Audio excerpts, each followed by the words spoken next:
Dr. Akin said, if P2B get the vote of the North and remove what look like the turn of the Southwest, that the enmity between the Southwest Yorubas and Southeast Igbos will increase.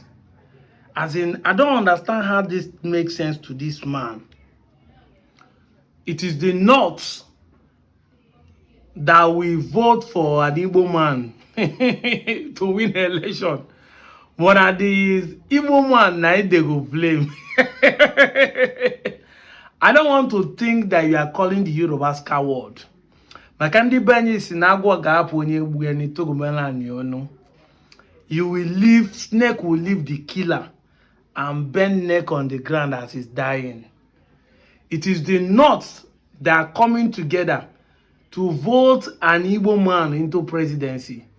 But at the Southeast, now they go blame. Now enmity go there with Yorubas. Can't you confront those who take that challenges? Anyway, watch the video and see what I'm talking about. I'll be back. Then whoever has the greatest arsenal will defeat the other side. For now, the Yoruba Northern Coalition, they are sitting pretty. They've taken over everybody. They subdue South, everybody based on the governors. But if you flip it over now, it's still the same mentalities in 1959. We cannot be doing the same wrong things and expect good result. But whichever side wins, just like in 1959, somebody pays a price. Akintola lost his life at that time too. This time, we don't know what will happen to. Even when the 1932, when people were detained, they were all, then who came in, and so it's just a mess. I wish somebody would decide that this mess has gone on for over 60 years.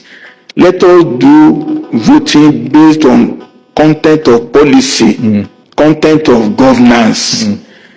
Voting to just put somebody there, Mr. President, Your Excellency, GCFR, MFR, CFR, everything, is just doing damage to society. But this time now, we cannot recover from it. Somebody has to come up to say enough is enough. If I get you right, Doc, what you're saying is that regardless of whatever tickets the opposition throws up and they go up against the incumbent government, even if they win, we should not expect any substantial or remarkable difference. Is that, in fact, it will cause the greatest damage to the polity because it's not. I mean, let's do raw. I don't sugarcoat it. It's assumed what you have now is the turn of the South.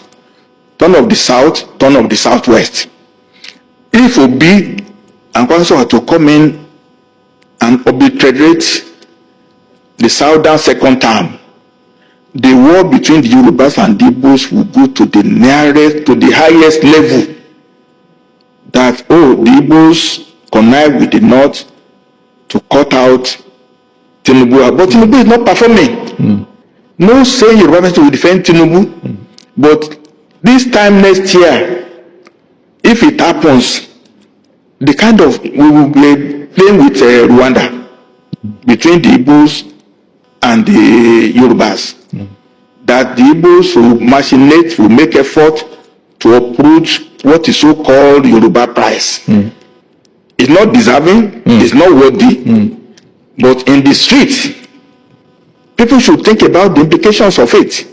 And I'm worried about what will happen if an Obi gets northern support and cuts out Tinubu for a second term, which Yorubas wrongly, not meritorily believe is their turn. Something will have to happen next year. I don't want to think about it, but then whatever you sow, you reap. This is the biggest gaslighting in the 21st century. The year 2026, people are still gaslighting the Southeastern Igbos. Of course, the Igbos in general, because at the end of the day, whatever decision they take, it will affect even those in South and those in North Central. Whether you are denying you are not Igbo or you accept to be Igbo, and even so-called the South that are not Igbos, it will still affect them. Because I can tell you that whatever decisions Nigeria have been making since 1960, the ethnic tensions they have been putting on Igbos have been affecting the entire Nigeria. That is the truth. If the supposedly so-called reward of the Southwest is being removed, the Southwest, the Yorubas will see Igbo as their biggest enemy.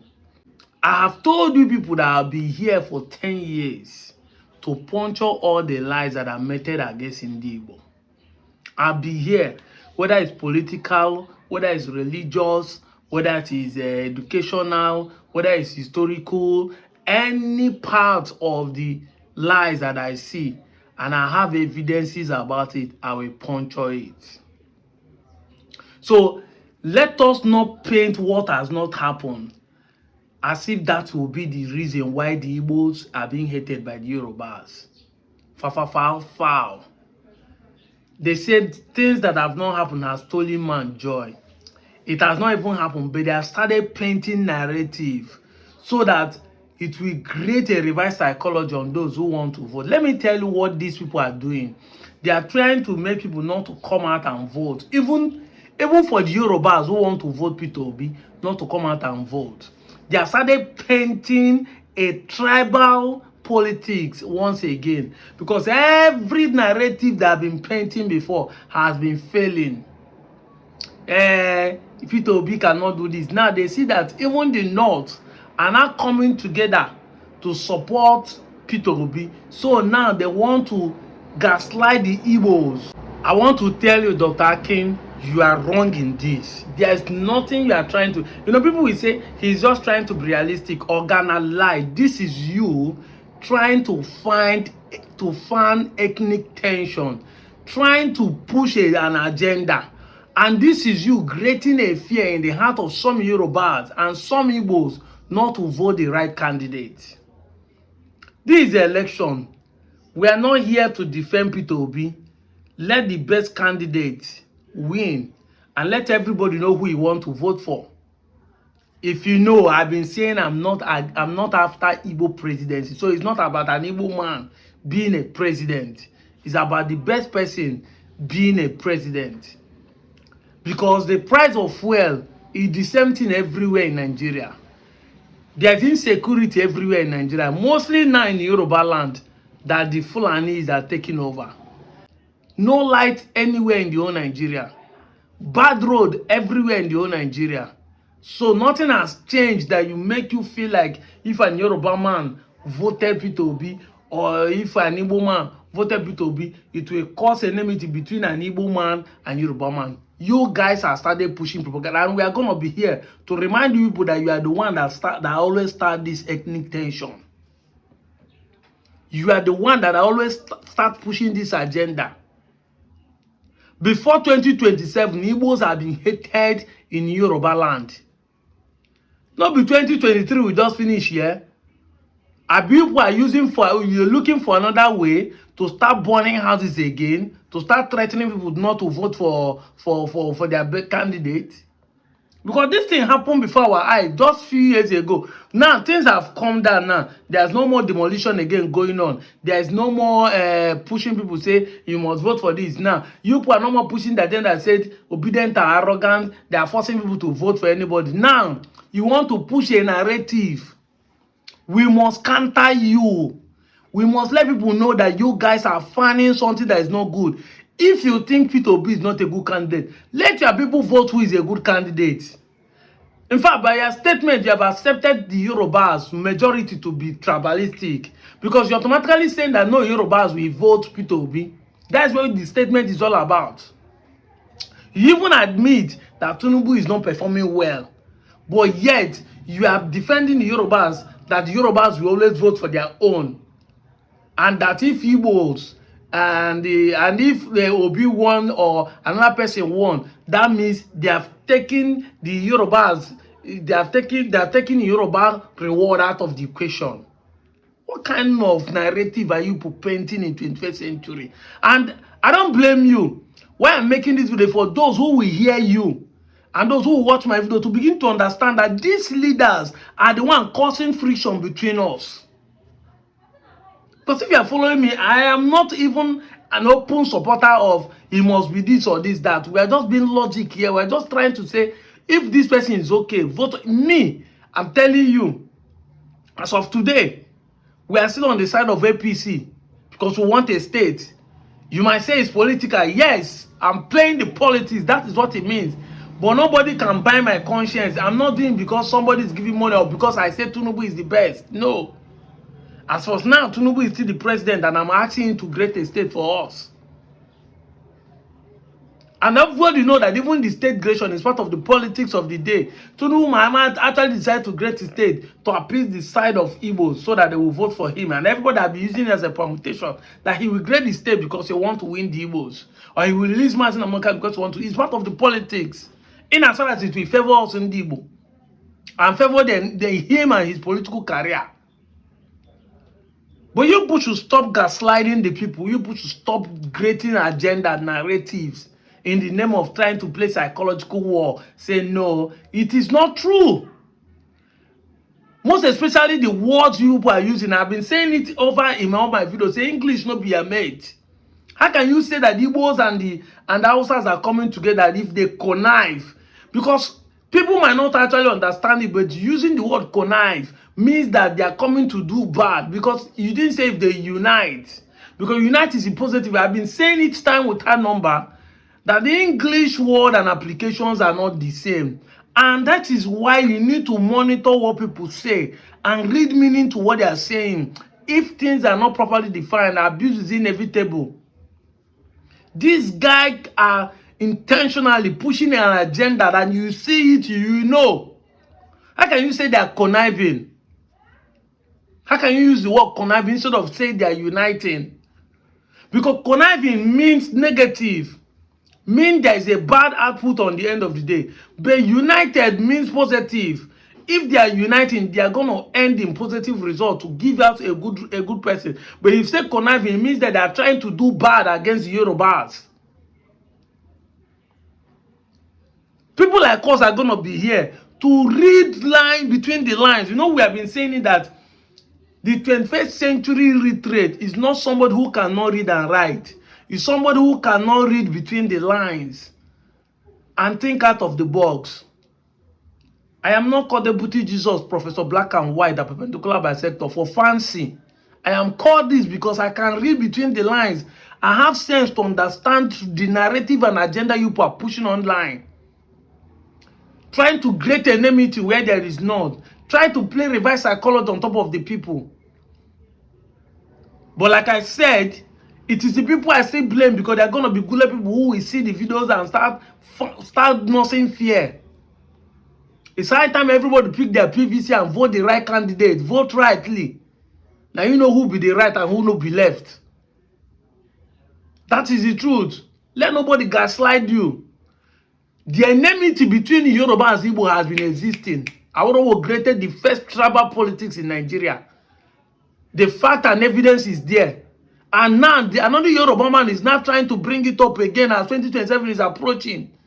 Every measures that have been used to make sure that an Igbo man and a P2B, the best candidate, is not on the ballot box, have been defeated. Now they are coming with another agenda again. They are coming with another agenda, fanning it small, sharing it on the other platform.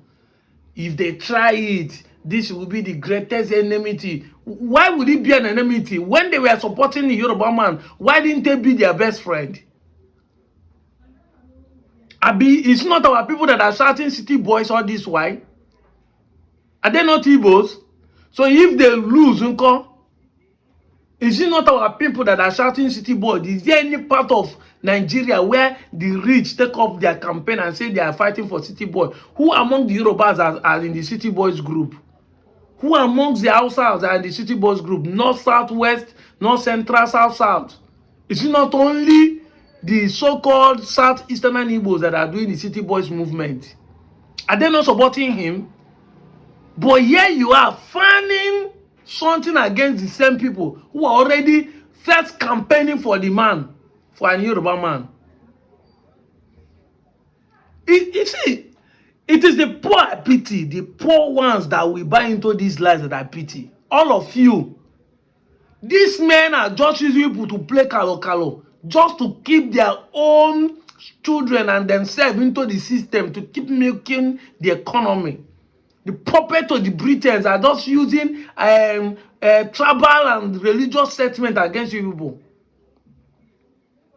This is it. Because they know that if a good candidate enter, all of them will die a natural death. Let a good man enter. And you see how this ethnic tension will not even exist. Because the man will favor everybody. He will not play sentimental. He will not play nepotism.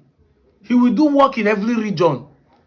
But for them to keep their own selfishly is what they are fighting for. And they will be coming with a very soft word. You know, we know that the man is not doing well. You know, yet you don't want them to be removed. Present a better Yoruba man now. When must Yoruba present who is not going to do well? Why can't you present a good Yoruba person? Is it not the North, part of the North that are rejecting Atiku so? Apart from we know that some of them are saying it because it's the time of the South. It's not part of some of the North that are rejecting Atiku. What are you talking about? I'm out of here, Joe.